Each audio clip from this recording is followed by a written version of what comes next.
This is Kawasaki's all-new 2018 Ninja 400.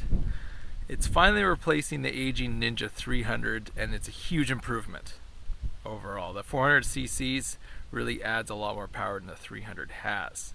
Almost to the outer reaches of what would be considered a beginner motorcycle. The all-new design is sharp looking, especially in the KRT rivalry that it is in, but you do have to pay extra for that. This bike here costs $63.99 Canadian, probably a little bit less in US prices, but it's still a pretty big price for a smaller bike. Puts it on the upper end of smaller motorcycles. But with what you get out of it, it is well worth it. You can certainly get comparable models for cheaper, so it really depends on your budget. If you're going to go up with something smaller, it's going to cost you a lot less used. But if you don't mind spending a bit more, you're going to get a lot more from this motorcycle. The dash is really easy to read. Even in direct sunlight here, it seems to get brighter. So that makes for easy reading. And it has a couple of features as well. So you get your standard trip A, B, the odometer, and then the fuel range is a nice touch. This gets excellent fuel mileage. The tank's at 14 liters, and you'll get 300 kilometers out of the tank, which is fantastic. But it'll tell you real time how much the fuel is being used, what your kilometers per liter is, and then the averages. And the range is a nice feature as well. So good features for what is considered an entry-level motorcycle. You also have your gear indicator, which a lot of people seem to like knowing what gear they're in. The exhaust, it's your standard exhaust, but your right foot will bump into it a little bit.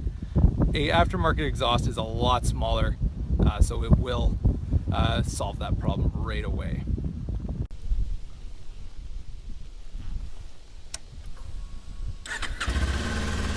The Ninja 400 doesn't sound amazing. It doesn't have a real big growl to it, but under hard acceleration when you're riding it, it still feels pretty good. So this bike would benefit from another pipe, but you're better off spending your money on some other some rider training or stuff like that. An aftermarket pipe definitely looks and sounds good, but not necessary. This is good enough. It has LED headlights both sides. Normally you just see one headlight lit up and the other one is out, which causes strangers and people who don't know to say, hey, your headlight is burnt out, but that's not true. Here you get both lit up and they're gorgeous LEDs. Same with the rear tail light as well. Is completely LED in the rear. The signals are bulbs, so it's your standard bulbs there, which can be easily upgraded, which a lot of people do. Brakes are awesome on this motorcycle. You also get ABS as well, which is a must nowadays. Not a requirement, not a guarantee by any means, but it's always nice to know that ABS has got your back. But lots of stopping power for this small motorcycle. Now the suspension on this is stock, and with entry-level bikes comes entry-level suspensions. This is not the case though with this new Kawasaki. The stock suspension's pretty good. And Kawasaki is definitely better with their stock suspensions versus other brands. So I've had this on the street, the track, and for my 6'2", 200-pound frame, it's just fine. I have a pretty high tolerance with suspensions, so I'm sure some of the more connoisseurs out there would disagree with that. But compared to the Ninja 300 and other bikes, the suspension here is excellent. That and the BMW 310R have the best suspensions of the entry-level motorcycles. So underneath the passenger seat, you get a little bit of room here, which isn't much. I'm not sure why they put this plastic thing here, but that's where the insurance papers can go. At first, I didn't think there was a toolkit in this motorcycle, but it's actually underneath the seat here. And though I couldn't figure out how to get access to the seat, I was looking for bolts, they weren't there, but the engineers, who are brilliant, have this little pull tab here, which that pops up the seat, and that is where your toolkit is. So you got your basic tools, your battery, and it comes with the, which is now seems to be the standard battery charger hanging off the side of the bike down there. So that's a really cool thing. Every other motorcycle I have dealt with, I've had to get some bolts undone to get at the actual seat I'm sitting on, which is a pain in the ass. But not this bike. I really like this feature because I do find that I'm accessing the battery at least 3 to 6 times a year, and that just makes my life easier. As far as mirrors go, this is the best motorcycle I've ever ridden as far as its mirrors are. When I set up most motorcycles, I can't really see too much beside me and behind me. But the mirrors stick out quite a bit on this motorcycle, and to me that is fantastic. I've never ridden a motorcycle where I can see so much behind me and beside me. So good job, Kawasaki, on that. Stock tires on brand new motorcycles are typically moderate at best. Usually you want to get rid of them for something stickier, but if you're a newer rider, it really doesn't matter. This Kawasaki Ninja 400 comes with Dunlop Sport Max GPR 300s, which have been great. I've really enjoyed this. I've had it on the street and the track, and it's done what I've asked it to do. Now I don't like going right to the edge of the tire because I'm a bigger guy. The back end tends to slide out on me. But if you're smaller, you probably could go to the edge of these things. So this is a great tire to stick with. You don't need to get something that is stickier like a Michelin or a Pirelli. It's a 110 up front and a 150 in the back, so kind of odd sizing, so you're not going to get a lot of choices either. Comfort-wise, this is a pretty comfortable motorcycle. I'm 6'2", 200 pounds, and I'm pretty comfortable on it. It is a smaller bike, so yeah, I look a little big on it, but I don't mind it. I'm around a lot of small bikes all the time, so if you're used to bigger bikes and you ride this, it just feels small and like a toy. And by toy, that's a good thing because it is very light.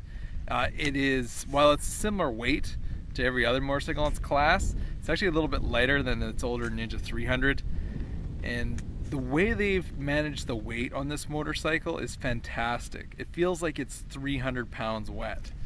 Which it's not. It's definitely around 360, 370, which is very respectable.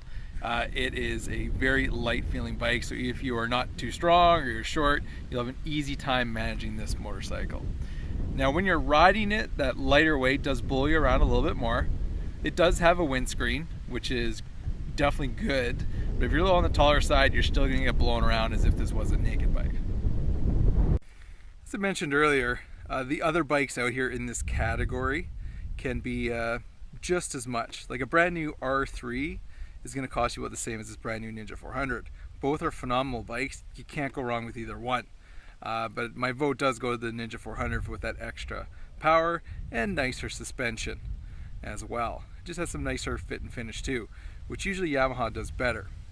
But if you can compare this bike with used bikes of a similar caliber, like a used Yamaha R3 or a used CBR 300 or even a used Ninja 300, that's better value because this bike out here is going to be closer to $8,000 out the door, taxes in, freight and PDI, all that fun stuff that everybody likes to pay. Whereas a used motorcycle you can get for half that or right around there. So the better value is the used motorcycle, but as far as excitement goes and brand new and just a great looking bike, the Kawasaki Ninja 400 is the way to go for 2018. For 2019, it probably will still be the best, because I'm not too sure what's coming up next. But very solid performance from this Kawasaki Ninja 400. So I've had this motorcycle now for around 4,000 kilometers, and I love it. It's going to be hard to sell, and the new rider that takes this is going to love it as well. I really do enjoy riding it, and I rode it so much that I insured my ZX-10R a lot later. Now my ZX-10R is a lot of fun, a lot of power, way too much for the street, and this Ninja 400 is perfect. Flat out, it does 195 kilometers an hour, and on the couple of track days that I did, that's where I got. Pacific Raceway has allowed me to top it out. The other tracks I did was Area 27, and that was great. They stuck me in the expert class as I couldn't get my ZX-10R out there, and in the corners, this bike is definitely great. On the straightaway, yeah, it's going to lack a bit of power, but honestly on the street, the amount of acceleration you do get is enough. It's still fun. It does not feel sluggish at all. You will have a lot of fun riding this motorcycle. Whether you're new or experienced or somewhere in between, you really can't go wrong with the all-new 2018 Kawasaki Ninja 400.